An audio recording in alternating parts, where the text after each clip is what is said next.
Oh, how things can change in the blink of an eye. This has certainly been a week that shook the world. For those of you who aren't old enough to remember when President Reagan was shot, or the Challenger disaster, or maybe even 9/11, trust me, this is going to be one of those weeks that you never forget. This podcast is for information and entertainment purposes only. Nothing on this podcast should be construed as financial advice. All views expressed on this podcast are solely the opinions of the host and or any guests that we might have from time to time. Nothing on this podcast should be construed as a specific inducement to make a particular investment or to follow a particular investing strategy.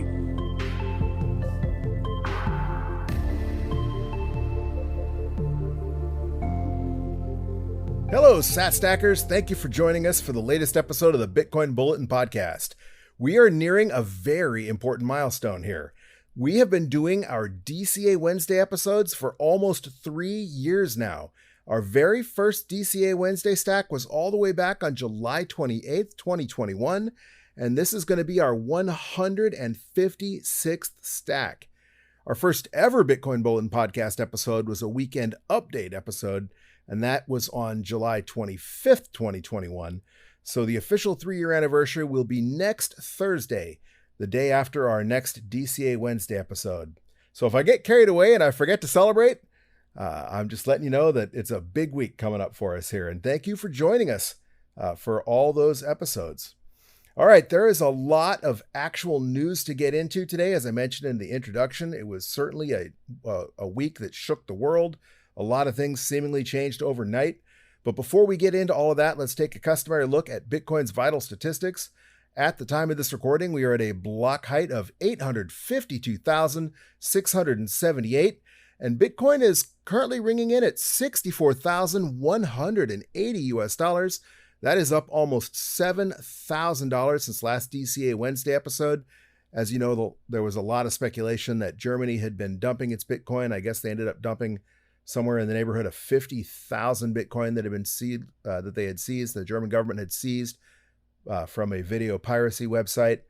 And that apparently is over now. And of course, we had other news that pumped both the stock markets and the price of Bitcoin. But at the current US dollar value, we're going to receive 1,558 sats for every dollar that we convert into Bitcoin. And that is about 200 sats per dollar fewer than last DCA Wednesday as a result of the price run up. So while it's exciting to see the price recover, get closer to its 2020 all-time high that we eclipsed obviously a couple of months ago with the ETF, Bitcoin Spot ETF approval. It also means, though, along with the excitement of watching the fiat value of your stack going up, it means that your stack is going to grow more slowly, that we're going to get fewer Satoshis for every US dollar that we convert into Bitcoin. Bitcoin's current price means its market capitalization is ringing in at $1.27 trillion, really close to retaking silver's market cap, which is approximately $1.32 trillion. So Bitcoin's market cap is up about 140 billion in just the last week since the last DCA Wednesday episode as a result of the price action. And for those of you who value your wealth in shiny yellow rocks, this is amusing because Peter Schiff is out there as usual. Anytime the price of Bitcoin is down in the slightest, he's out there taking victory laps, making absurd claims about how Bitcoin is trending to zero in gold terms. Well, if you're one of those gold bugs and you haven't converted at least some of your gold into Bitcoin or added Bitcoin to your stack, it's now going to cost you 26.3 ounces of gold to purchase one Bitcoin. That is a full 2 ounces more than just last DCA Wednesday. So it's really kind of funny because, I don't know where he gets his math. I've mentioned before that I think Peter Schiff just has daddy issues based on what the U.S. government put his father through. So maybe I cut him some slack on his delusion. Obviously, he owns Schiff Gold. One of his major sources of income is selling gold. So, it makes sense that he's going to pimp gold. But the fact that he claims that gold is trending, that Bitcoin is trending to zero in terms of gold is really, and that's just beyond the pale delusional. Because if you look at gold's returns in the last 5 years. They went from around $1,800 an ounce to $2,400 an ounce. Not even, a 50% increase in the value, in the US dollar value of gold, even with inflation going through the roof. And gold was supposedly the hedge against inflation that the doomers and the gold bugs have been talking about since the 1970s. I think that has a little bit to do with the animosity as well. And I mentioned this several episodes ago, that I think part of the sting, part of the ego that won't let some gold bugs embrace Bitcoin is that, they've rightly been calling for the downfall of fiat for 50 years. And in their mind, gold was going to save the world. And that was the case, it looked like, for about 50 years. And then all of a sudden, Bitcoin comes out of nowhere as far as they're concerned, takes the world by storm and replaces their use case. And so I think that left them pretty salty. Of course, you get Bitcoin at the price that you deserve. And for you gold bugs out there right now, that price is 26.3 ounces of gold per Bitcoin. For those of you who value your wealth in pizza, one Bitcoin will currently purchase you 3,589 large pepperoni pizzas from Papa John's. Obviously, as the price of Bitcoin has recovered in US dollar terms, it has recovered in pizza terms as well, because one Bitcoin will currently purchase you one large pepperoni pizza every day for almost 10 years. And that is a heck of a lot of pizza. And obviously, that's if you were to try and spend it all at the current US dollar value of Bitcoin. Obviously, that 10 years is more than 2 full halving cycles. And as I've said, probably beating a dead horse here, as I've said over and over again, I think we've basically crossed the Bitcoin pizza singularity, where you basically have infinite pizza if you were a whole coiner and you were trying to spend your Bitcoin by doing so by purchasing just one pizza a day. You'd never get there, because as you depleted your Satoshis, the value of those Satoshis in pizza is going to continue to go up and to the right. And so you'll be spending fewer and fewer Satoshis till eventually you just run out of time and you will have never spent your entire Bitcoin. All right, that metric that has been my favorite for most of this podcast, Bitcoin's 24-hour average transaction rate, is just humming.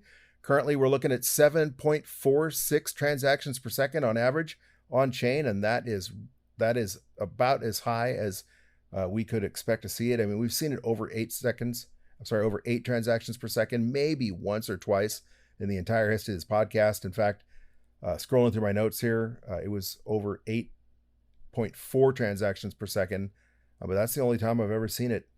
Scrolling through the notes, that's the only time I see it, over 8 transactions per second. So lots of activity out there on chain, and that is probably a result of the increase in price activity. Of course, we saw a lot of shorts liquidated. I believe when Bitcoin hit $62,000, that just absolutely wiped out a bunch of shorts, and that's always good to see. Speaking of on-chain activity, the Bitcoin mempool is absolutely chock full of pending transactions, but not quite as bad as last Wednesday. Clark Moody's dashboard is showing 109,101 transactions pending in his mempool, and that is down about 22,000 transactions. That is about 22,000 transactions fewer than last Wednesday. Mempool.space has 167,863 transactions in their mempool, and that's down about 12,500 from last DCA Wednesday. So both mempools trending in the right direction as far as easing up on fee pressure. And speaking of fee pressure, if you do need to send an on-chain transaction, fees are really cheap right now, at least as cheap as we've seen them in the better part of a year. Clark Moody's fee estimator is saying that if you have a on-chain transaction that you want to guarantee is included in the next block, they're recommending a fee of 10 sats per VByte. That's actually a little more expensive than last week. But the good news is, if you have up to a day to wait, perhaps, they're recommending a fee of just 5 sats per VByte. And if you have a couple days, up to a week to wait for that transaction, if you're just consolidating or moving from, an old hardware wallet to a new hardware wallet, etc., a fee of just 4 sats per VByte should be sufficient. Mempool.space is saying that a high priority transaction only needs a fee of 5 sats per VByte. I think that's the lowest we've seen a priority fee estimate in, I can't remember the last time we saw a priority fee that cheap. I'm scrolling through my notes here, and I'm going all the way back to over a year ago before we saw 5 sats per VByte. That was over a year ago, July 9th of 2023. So about as cheap as it's been in a year, more than a year. And that's really cool, especially if you're one of those people that were freaking out that you hadn't consolidated all your small UTXOs when transaction fees, costs were going through the roof, and you were worried that maybe some of your smaller UTXOs would become unspendable as a result of fees. Well, you have a second chance now.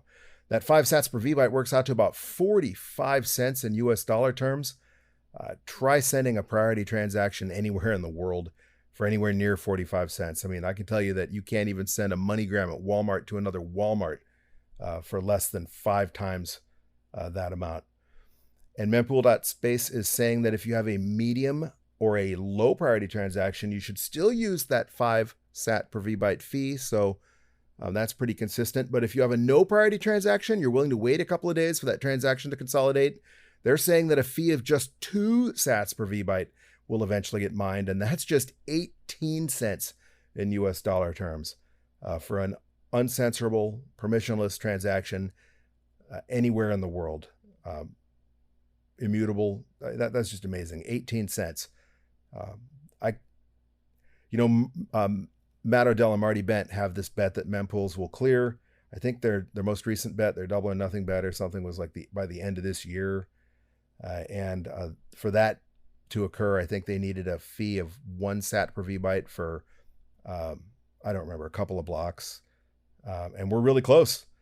It could happen. And mempools tend to clear out over the weekend, nights and weekends. It might even happen tonight. If I'm getting ahead of myself here, but we still have a little bit to go before the next Bitcoin mining difficulty adjustment. And so blocks are zooming in right now, and it's possible that even tonight we see, no priority fees drop to the 1 sat per VByte range, and that would be really cool. I might even further consolidate some of my UTXOs. I already took care of all the consolidation that I feel that I needed, but I was kind of toying with the idea of trying out a different hardware wallet manufacturer, maybe playing around with some new hardware just to test it out. And for 2 sats per VByte, that's practically free. I am not recording in the studio today. I'm recording at home. As I mentioned last DCA Wednesday, I've been on the road. I went up to Georgia, and it seems like every time I go to Georgia, I come home sick. I can't go to Georgia without getting sick. And I'm at home recording in my bedroom, and the neighbor's dog is going absolutely nuts. They have 2 large dogs that they exercise no control over these dogs whatsoever. They let them out, at first light when they wake up, and just let their dogs go absolutely bonkers and wake up all the neighbors. And they just let them bark. And that's one of my big pet peeves. A responsible dog owner cleans up after their dog. They treat their dog well, and they keep it from digging under the fence and getting out, and they keep it from barking and irritating the neighbors. So if the barking dog is bleeding through my noise canceling, I apologize. I have a hard time believing that it is not. It's kind of a random noise, so that makes it hard to edit out. So I apologize if there's a barking dog in the background. But it is what it is. As I alluded to, we are just 90 blocks away from the next Bitcoin mining difficulty adjustment. That works out to about 15 hours if we average 10 minutes per block. So that would be 6 blocks an hour. However, blocks are coming a little bit faster than that. So we're going to have a mining difficulty adjustment sometime in the next day, sometime tomorrow, maybe first thing in the morning, maybe around noon-ish. That really depends, but 90 blocks from now. And depending on where you get your information, we're looking at a difficulty increase of anywhere from 3.49 to 4.1%. And that is because blocks have been screaming in, averaging 9 minutes and 37 seconds. That's even faster than the 9 minutes and 52 seconds they were averaging last DCA Wednesday. So network hash power has been coming back on, apparently.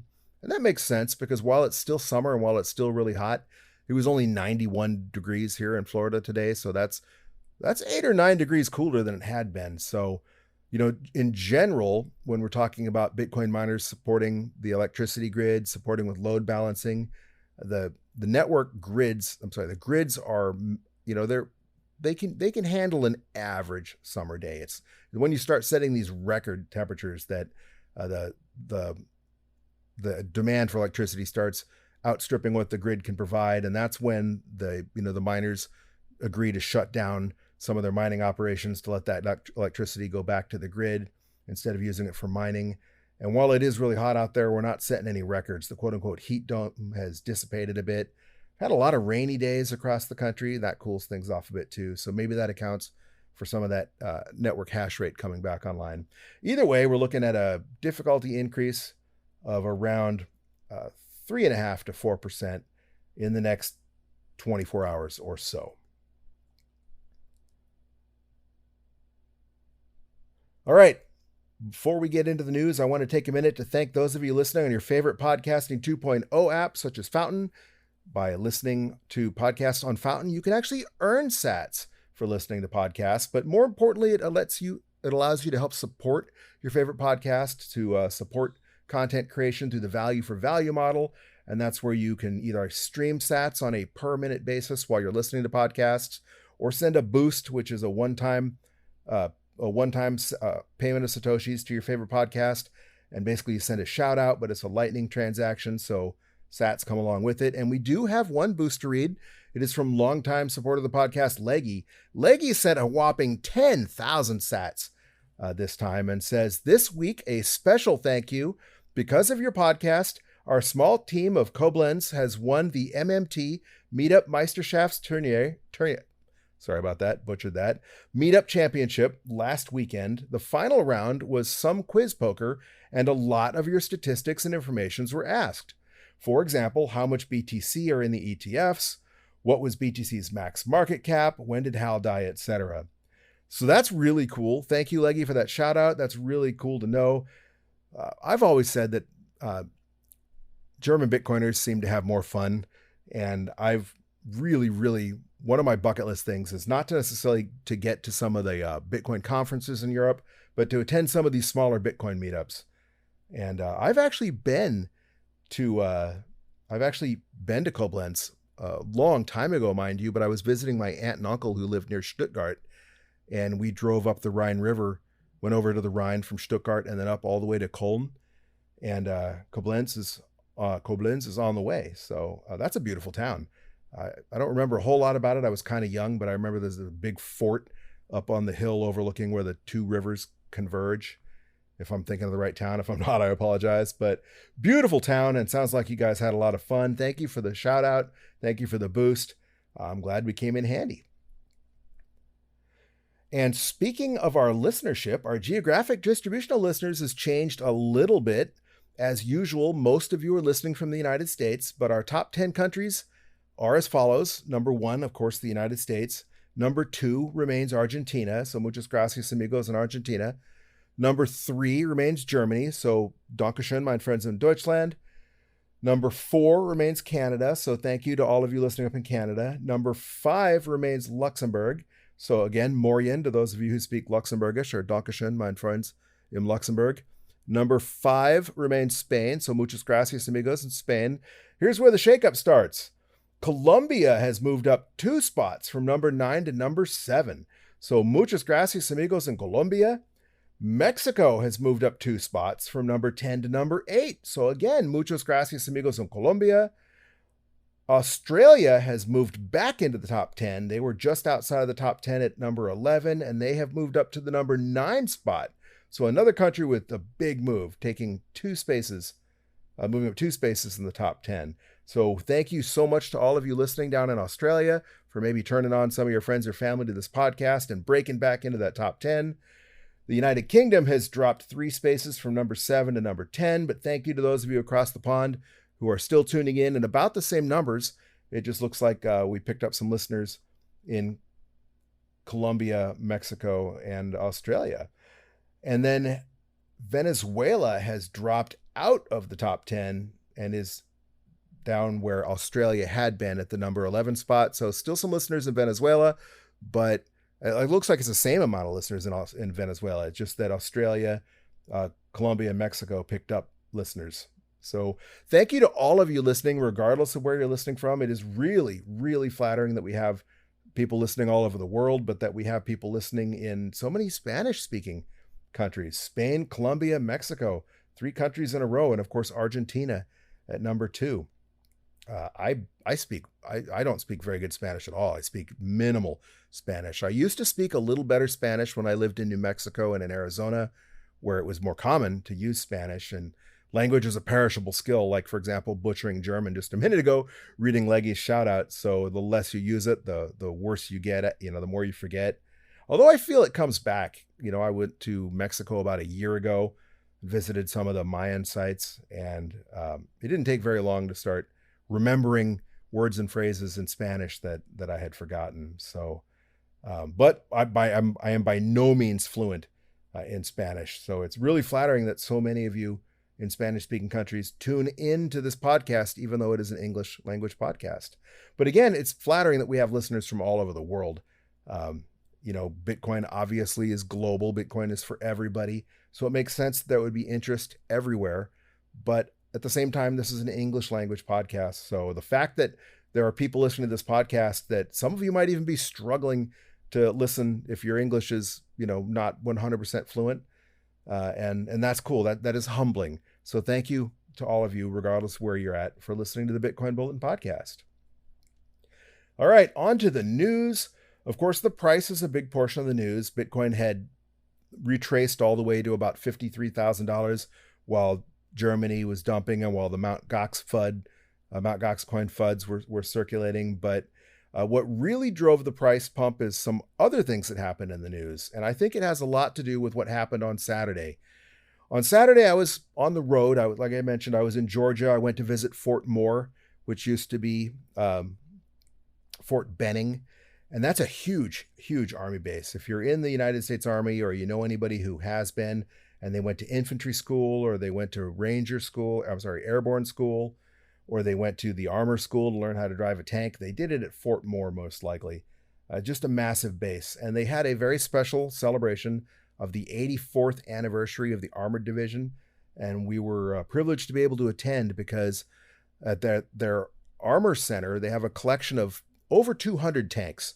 It's basically almost every tank that's ever been in existence, from the very first tank designs of World War I all the way through the most modern concept designs. And it's not usually open to the public, but this weekend it was, and we were allowed on base to see that. One of my family members is a kind of a novice military historian, and he's particularly interested in armor, and particularly in World War II era armor. So it was neat to be able to see all the British, American, and German tanks that they have as part of that collection. They really enjoyed it. And it was cool to be able to go do something with that particular family member that they were really interested in. And it was a lot of fun. But as I mentioned, every time I go to Georgia, I pick something up. 2 years ago, I went to Atlanta for my birthday. We went to see the Atlanta Aquarium because they have 2 whale sharks in the aquarium in Atlanta, and I'd never seen a whale shark. I've always wanted to dive or snorkel with a whale shark, and maybe I'll go down to Honduras, Roatan, and get the opportunity to do so.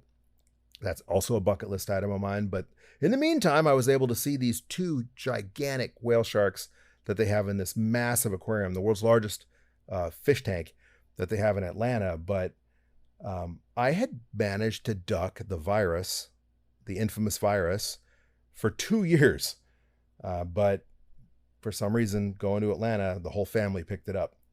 And last time I went to Georgia, I picked up something as well. So something about Georgia, I don't get it. It seems like if you're listening to this podcast, I've been sick a lot, right?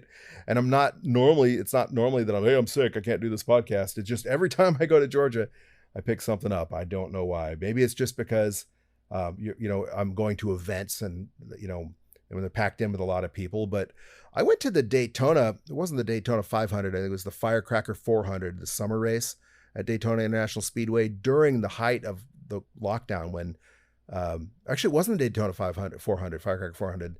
It was a different race that they had moved to Daytona because Florida was one of the only places that was allowing events. So I was packed into Daytona with 100,000 other people from all over the country and never got sick. So I don't know why Georgia is just special. They say Georgia on my mind, and right now it's Georgia in my lungs. All right. So the other thing that happened while I was in Georgia, I was sitting down for lunch, late lunch, early dinner with my family member that I was traveling with. And that's when the news broke that there had been an assassination attempt at the Trump rally in Pennsylvania. And of course, Trump is the Bitcoin candidate in this race, as far as I'm concerned. Obviously, RFK Jr. says he's pro-Bitcoin. He was at the last Bitcoin conference in Miami. But quite frankly, RFK Jr. doesn't stand a snowball's chance in hell of getting elected. If he's lucky, he'll get maybe 10% of the vote, and that would be historic. Don't get me wrong. But realistically, it was always going to be either Donald Trump or Joe Biden that will be the next president of the United States. And while I like a lot of things that RFK Jr. says, I also remember, I'm old enough to remember him in the 90s, and that he's kind of an a radical environmentalist. And he has a really, really long record of being anti-energy, anti-power generation, which I just think has got to put him at odds with tech, including Bitcoin mining. So he hasn't really addressed that. In fact, he's been oddly silent about mining. Whenever he talks about Bitcoin, he talks about freedom of speech, freedom to transact, which are all very important. But he hasn't said anything about mining. And I have a hard time believing a radical environmentalist with a record of being anti-energy, anti-power, suing projects as he has, that he'd be good for Bitcoin mining in any way, shape, or form. But all of that is moot, because after this weekend, the general consensus is that that this is his election to lose. Nothing short of an October surprise is going to keep Donald Trump from being the next president of the United States. And the media, which has traditionally been incredibly anti-Trump, very hostile to Donald Trump, they exhibited their colors loudly and brightly after the shooting. If you read any of these headlines, and I screenshotted a few of them, they were just absolutely hysterical. Not in a good way, mind you. For example, ABC News ran the headline, "Trump escorted away after loud noises at Pennsylvania rally." I'm sorry, that was the Washington Post. ABC ran similar. They said, "Donald Trump escorted off stage by Secret Service during rally after loud noises ring out in the crowd." Now, if you were watching this or saw any of the replay, you know immediately what happened. It was a no-brainer what had happened. There was a dead person on the ground behind him and 2 more shooting victims. In fact, we found out later that before he even got on stage, the Secret Service was aware that there was even a gunman on the roof. So everything about this screamed assassination attempt. But the media, trying to downplay it, NBC News ran the headline, "Secret Service rushes Trump off stage after popping noises heard at Pennsylvania rally." Newsweek said MAGA responds with outrage after Donald Trump injured at Pennsylvania rally. No mention of the fact that it was a shooting and that someone tried to kill him. USA Today ran the headline, "Trump removed from stage by Secret Service after loud noises startles the former president crowd." And perhaps the best headline of all, CNN ran the headline, "Secret Service rushes Trump off stage after he falls at rally." And I say funny, but what I really mean is disgusting.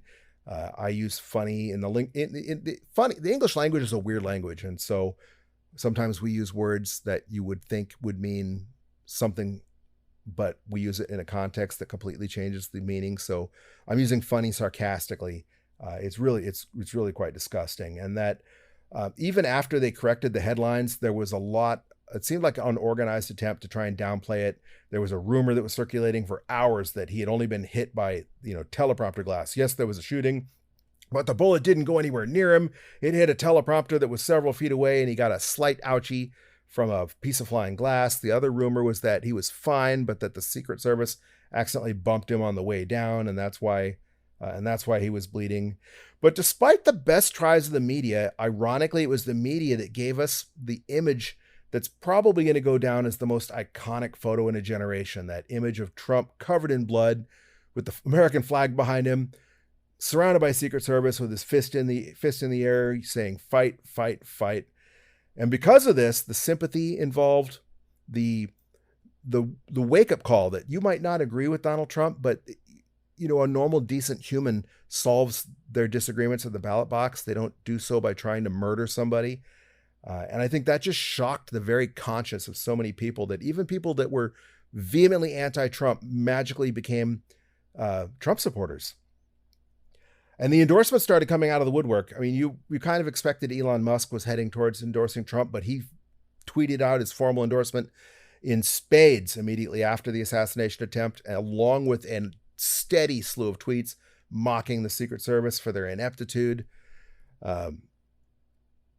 even rapper, singer 50 Cent, who you wouldn't expect to be Trump's typical demographic, has come out and supported Trump. In fact, he dedicated the song Many Men to Trump at his concert the next night, singing in front of a picture that was one of his album covers, but with Donald Trump's head photoshopped onto it.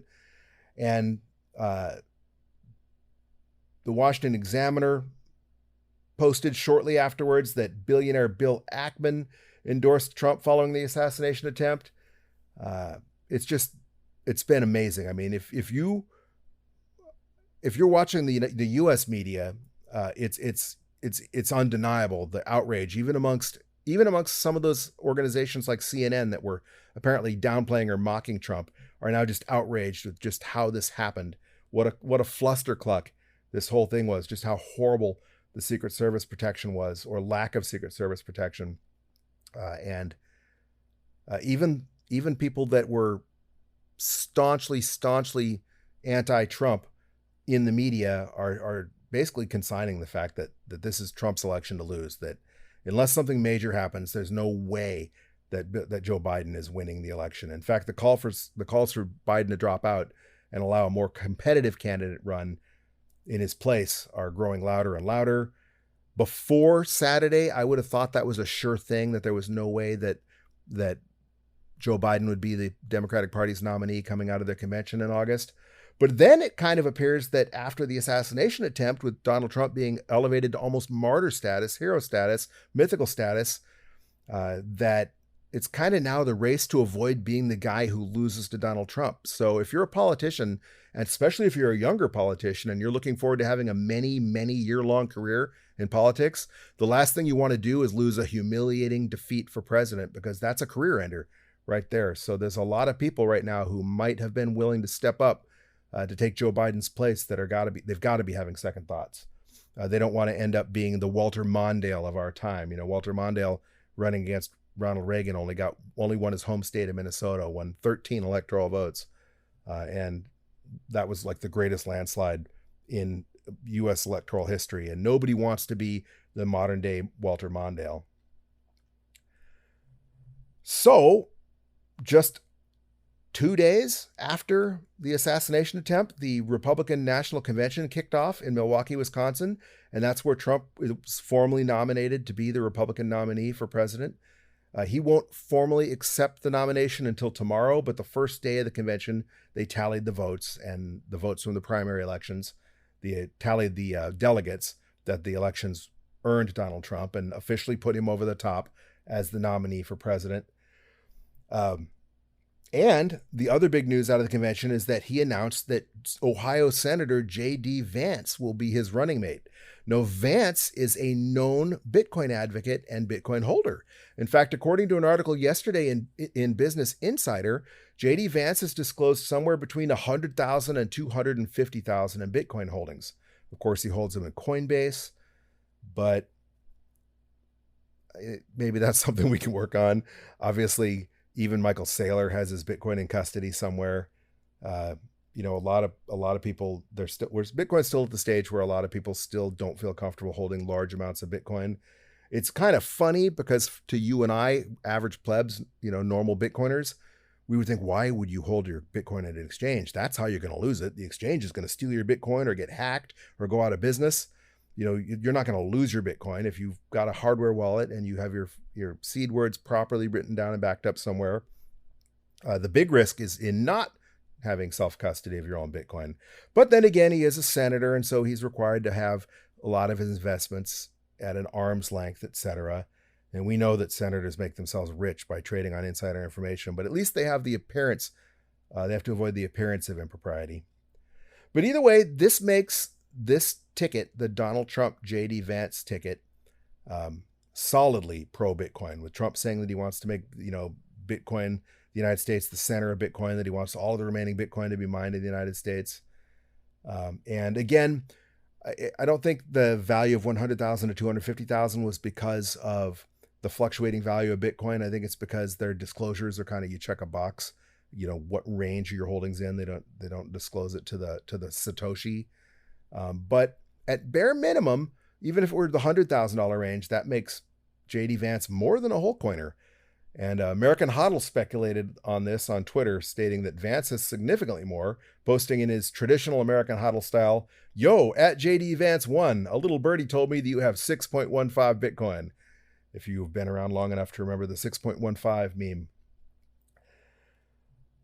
Of course, Donald Trump will be speaking at the Bitcoin conference in Nashville in just over a week. That's pretty exciting. I mean, that shows that he's well along his journey in becoming a Bitcoiner.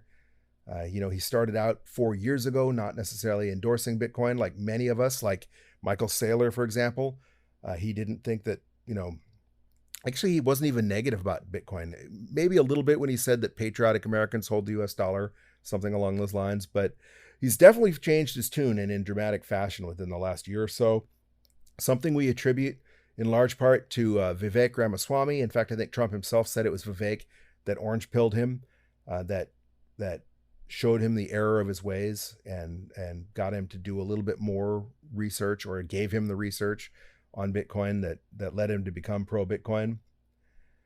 Another positive development was Larry Fink was on MSNBC the other day. And of course, Larry Fink is the head of BlackRock. They hold a boatload of Bitcoin, so you expect him to be pro-Bitcoin. But he acknowledged that in the past, he'd been wrong about Bitcoin.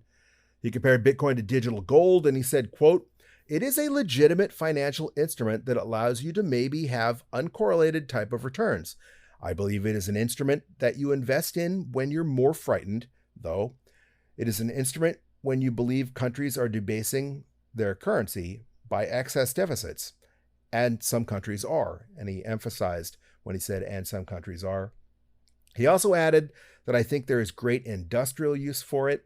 And another thing that is positive that has people speculating is Michael Dell of Dell Computer tweeted out a link to that video and said, "Fascinating, hashtag Bitcoin." And there's been a lot of speculation that maybe Michael Dell is going to be the next Michael Saylor.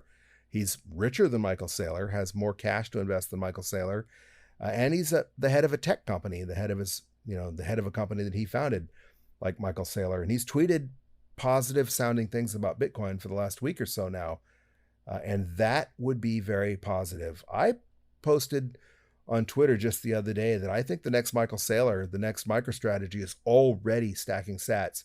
We just don't know it yet because it hasn't been announced in a quarterly filing, etc. And maybe Dell Computer, maybe Michael Dell, maybe they're the next MicroStrategy and the next Michael Saylor. Either way, it's only a matter of time before the next Michael Saylors, plural, emerge. And speaking of people who've changed their mind about Bitcoin, Forbes is reporting on Jamie Dimon. He's changed his tune. Trump reveals JP Morgan CEO's sudden Bitcoin and crypto flip amid huge price surge. And of course, there's speculation that Jamie Dimon, who is a Democrat, by the way, might be Trump's choice for the next Secretary of Treasury if Trump is actually elected to office in November and takes office in the beginning of 2025, that Jamie Dimon might be his man. And of course, Jamie Dimon has been a well-known, outspoken Bitcoin critic, calling Bitcoin all kinds of horrible things, from Ponzi scheme, scam, pet rock, etc. So if he's changed his mind, that would be a big deal. Back in the day, he said he would fire anybody at JP Morgan that he found out was into Bitcoin. And he said if he were in charge of the U.S. government, he would, quote, shut it down. The Forbes article today says the Bitcoin price has returned to near its all-time high, powered by Wall Street's long-awaited arrival and the growing possibility of a major political and regulatory earthquake. My words now, they're referencing the Trump inevitability because, Biden has been staunchly and consistently anti-Bitcoin, and maybe Trump surging in the polls is forcing Biden to soften his tone a little bit, but it's been his administration that's been going after Bitcoin and going after Bitcoin-related companies, driving Bitcoin wallets even out of the United States, like Wallet of Satoshi, for example. And so Trump being elected and being a pro-Bitcoin administration with a pro-Bitcoin, Bitcoin-holding vice president would be a political and regulatory earthquake. The article continues, now as Treasury Secretary Janet Yellen admits her fears over the future of the U.S. dollar, former U.S. President and 2024 Republican White House race nominee Donald Trump has revealed JP Morgan CEO Jamie Dimon, an arch Bitcoin and crypto skeptic, has all of a sudden changed his tune. So speaking of Wall Street, the spot Bitcoin ETFs continue to soak up Bitcoin. Of course, Germany dumped 50,000 Bitcoin on the market, and the ETFs kept soaking them up. For example, yesterday, Whale Panda tweeted, "Good morning. Yesterday's ETF flows were positive for $422.5 million. BlackRock did $260.2 million, Fidelity $61.1 million, ARK $29.8 million, Van Eck $22 million, Invesco $220.5 million. Price went back down to 62.5 and is now sitting at 66K. That part's kind of irrelevant. ETFs are scooping up all available coins. Now it's just waiting for Mt. Gox distribution. Kraken announced theirs will be in 7 to 14 days. And of course, Monday had positive inflows of $300.9 million. Not quite as robust as today's or as yesterday's $422.5 million, but still more Bitcoin than are freshly mined every day, and by far. And it's too early. We don't have the numbers posted for today's inflows, but not taking into account whatever happened today, BlackRock now holds a total of more than $18.6 billion worth of Bitcoin. That makes them one of the largest holders of Bitcoin. I believe they passed MicroStrategy a long time ago. And that is just amazing. That is, I would say, getting to the point where it's rapidly going to become concerning that a financial behemoth like BlackRock controls so much Bitcoin. But it actually shouldn't really matter because, Bitcoin holders get no say in the network. Bitcoin node runners get say in the network. Even Bitcoin miners don't really have control over the network, as we saw during the New York Agreement battle, the SegWit 2x battle, the fork wars. So it's just, we've reached the point now where, it wouldn't take that many more companies to try and do what BlackRock has done to drive Bitcoin basically to infinity, because as you know, there's only ever going to be 21 million Bitcoin. So other companies are going to want to emulate BlackRock. Other countries are going to want to emulate El Salvador. Other countries, financial institutions are going to want to emulate the US ETFs. Some of them already have ETFs, but there will be even more. Other companies are going to want to emulate MicroStrategy and Michael Saylor and add Bitcoin to their corporate balance sheet. And it just isn't there. Their Bitcoin for sale won't be there, which means that if those companies, those countries, et cetera, want to stack Bitcoin, if they want to continue to soak up Bitcoin like BlackRock has, they're going to have to do so by convincing you to sell them some of your Satoshis. And if you're a hodler like I am, or like most plebs, they're not going to be able to do so easily. You're not going to be so quick to want to get rid of your Satoshis. They're going to have to give you one heck of a price to maybe force a few of them out of your hands. Now, a lot of the original Bitcoin OGs with hundreds of thousands of Bitcoin they're selling Bitcoin. They're living on their Bitcoin. They're on a Bitcoin standard. It is 100% of their wealth. So there will always be Bitcoin for sale. But again, you sell Bitcoin at the price that you want, the price that you think is fair. And the fewer people there are selling Bitcoin relative to all these people and companies and countries that want to purchase your Bitcoin, obviously that means the price is just going to go up exponentially. All right, off of the Bitcoin price news and on to the Bitcoin scammer news. Apparently today was the day that the verdict was officially handed down in the Craig Wright COPA trial. We knew what the results were the day the trial ended, and then the written decision came out, after that. But now apparently the punishment, the verdict, the punitive part came down with no BS Bitcoin reporting yesterday, I guess. So it was yesterday. Craig Wright referred to UK prosecutors for consideration of perjury and forgery charges. Today, a verdict was handed down against Craig Wright in the COPA versus CSW trial. Judge Mellor ruled that Wright's behavior warrants a referral to the Crown Prosecution Service for possible criminal investigation on charges of perjury and forgery of documents. The judge underscored the gravity of Wright's accusations and false statements could lead to an arrest warrant or extradition, Wright will also be barred from initiating further legal proceedings in any jurisdiction to relitigate his claims of being Satoshi Nakamoto. Judge Mueller said, quote, "I have no doubt that I should refer the relevant papers in this case to the CPS for consideration of whether a prosecution should be commenced against Dr. Wright for his whole-scale perjury and forgery of documents, and or whether a warrant for his arrest should be issued, and or whether his extradition should be sought from wherever he now is. All those matters are to be decided by CPS," Justice Mueller wrote. That is a big deal, and a lot of people have expected that that would come eventually. And as I like to say, time wounds all heals. Craig Wright inflicted a lot of stress and suffering on a lot of really good people, not the least of which was Hodlonaut, who he would have bankrupted if it weren't for the Bitcoin community getting together to help crowdfund his legal fees. And then it was great to see Copa step up and finally slam this thing home to put a stop to Craig Wright's lawfare against Bitcoiners, against Bitcoin developers, some of whom stopped contributing to the Bitcoin development out of fear of being sued into oblivion by Craig Wright. So time wounds all heals. Good riddance, fake Toshi. All right, now on to what makes today and every Wednesday special, and that is today is DCA Wednesday. What is DCA, you might ask? Well, DCA is short for dollar cost averaging, and dollar cost averaging is an investment strategy where you invest your money in equal portions at regular intervals, regardless of price. For example, this will be our 156th stack, almost 3 years of stacking sats. We started all the way back on Wednesday, July 28th, 2021, and so far we've stacked 155 times, every Wednesday stacking just $20 at a time. And in that time, we've stacked a total of $3,100 and converted them into a pile of 9,582,272 sats at an average purchase price of $32,351.39. And growing that stack today, as usual, we're going to use the handy dandy Cash App.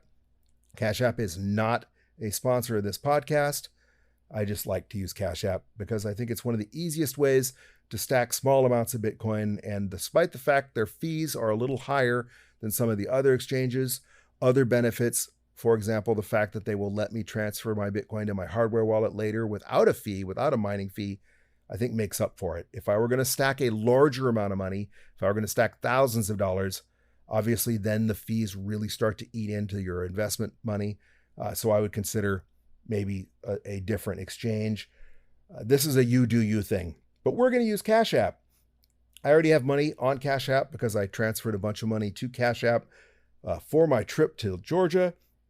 And I was frugal. I didn't spend all of it because every penny I spend, I look at it in terms of how many Satoshis I could stack. And while I showed my family a good time, and it was an expensive trip, it wasn't like going to the Bahamas, mind you, but you know, it did cost some money that I could have spent, but I didn't spend my whole budget, all the money that I had allotted for the trip. I have some of it left over, including $20 of it that we're going to convert into Satoshis today.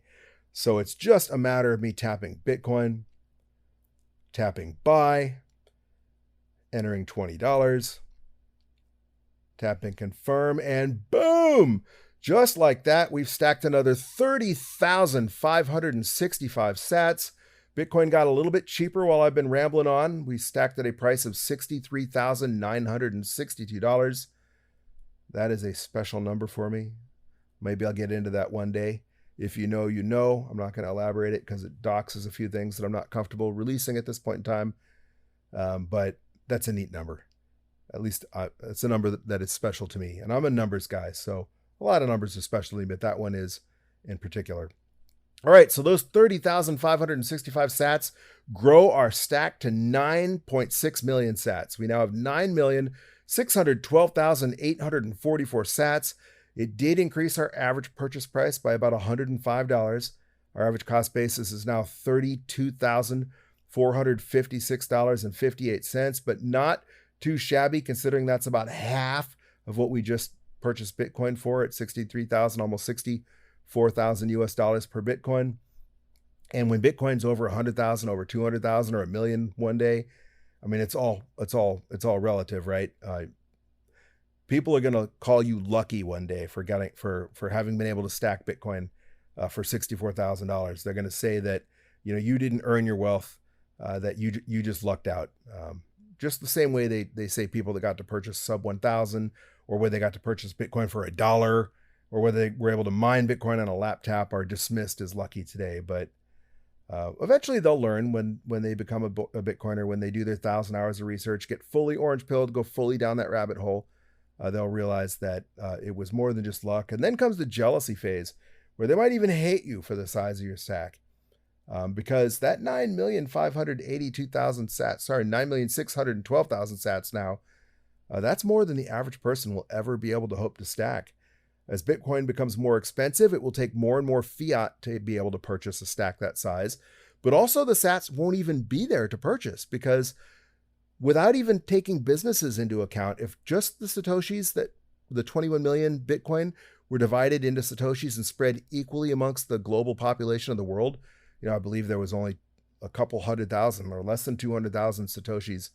I don't have that exact statistic in front of me, but it's not even 1 million Satoshis. It's like 200,000 Satoshis available for the average person. And if you've been stacking alongside of us, you already have 9.6 million sats.